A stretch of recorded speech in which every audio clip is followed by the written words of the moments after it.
Quando uma pessoa diz assim, ele me traiu, ela me traiu, eu falo, oi, como é que foi isso aí?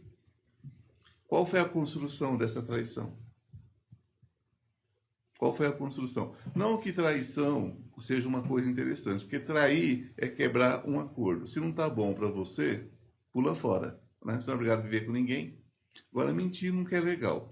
Mas quando acontece, qual foi a história? O que gerou isso? Vamos pensar sobre isso? O que gerou a situação emocional que você pode estar vivendo agora? O que gerou isso? O que construiu essa situação? Né? Muitas vezes, gente,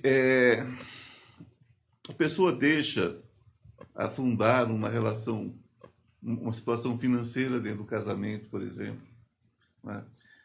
Já viu aquela história que quando a pessoa vai preparar o casamento, aí descobre ali que existe uma divergência imensa no casal, né?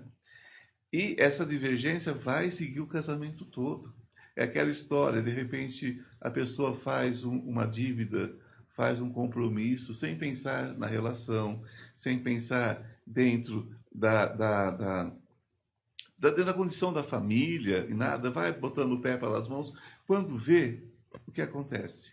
Né? Despenca. Despenca toda a vida financeira. E não se iludam. Quando a situação financeira aperta, o amor se estreita. Porque nós precisamos da vida material.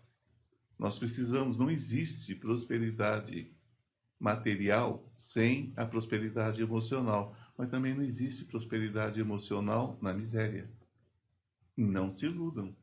Né?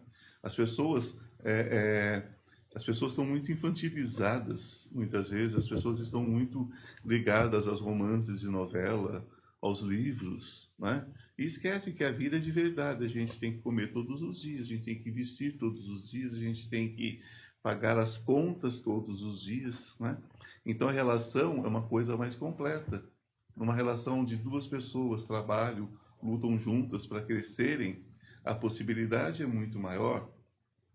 A possibilidade é muito maior. Numa relação onde se ensina desde cedo os filhos, né, a viverem dentro, né, de uma responsabilidade também com a vida material, que nós vivemos um tempo hoje onde amar o filho é entupir o filho. Né? Se amar é comprar um carro em 300 pagamentos, né? O famoso carnê travesseiro, né? Aquele que vai ficando assim, né? Imenso, já não fecha mais, né? O famoso carnê travesseiro. Então não adianta.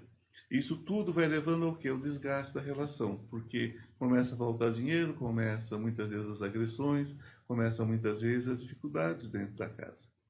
Então, isso vai para os filhos também. Então, a questão financeira, ela pode sim ser negligenciada de uma forma muito séria, ela pode sim ser colocada à prova.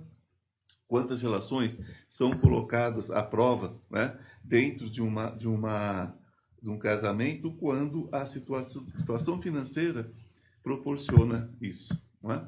Com as dificuldades. Então, gente, não é sobre excesso, é sobre responsabilidade. A gente fala negligenciamento. Então tem vários tipos de relação. Isso pode acontecer já no namoro, isso pode acontecer já naquele, hoje, no namorida, né? Que é aquela coisa de já viver junto. Porque as pessoas hoje têm essa liberdade, que bom, né, gente? Que não precisa de instituição, não precisa de igreja, não precisa de cartório, não precisa de nada. A gente precisa, né, de amor. Agora, amor não enche barriga. A não ser de beber, né? A única coisa que amor enche barriga é de beber. De mais nada. Então, então a gente precisa de amor, a gente precisa de responsabilidade. Todo mundo trabalhar, todo mundo ter as suas contas pagas, não é mesmo? Quando isso acaba, ali já começa, sabe? Como a gente diz, né? Começa a jogar as panelas. Ali já começam as questões. Aí a pessoa já sai porque não aguenta a pressão dentro de casa, a pessoa que fica muitas vezes entra em depressão. Então a gente precisa entender o processo. Hoje nós vivemos uma época de muitos direitos. Olha só, põe tudo entre aspas. O que são esses direitos? Né? São os direitos que a gente se permite. Bom, então eu tenho o direito de fazer o que eu quiser com o outro, eu tenho o direito de falar o que eu quiser para outra pessoa, eu tenho o direito, porque gosta de mim e não vai ficar sem a minha presença, sem o meu apoio, eu vou fazer o que eu quero. Só que não, né, gente? Porque eu vou dizer, quando você pensa assim, aparece uma pessoa do nada e dá todo o apoio que você está negando. Adivinha? Tchau. Né? Você vai ficar sozinho. Você vai ficar sozinho com tudo aquilo que você achava que você tinha propriedade. Então, é tão bom a gente falar sobre relacionamento e entender que se somos seres individuais vivendo em grupo, nós temos que respeitar o limite da outra pessoa, entender que a outra pessoa pode se ir embora se ela desejar, né?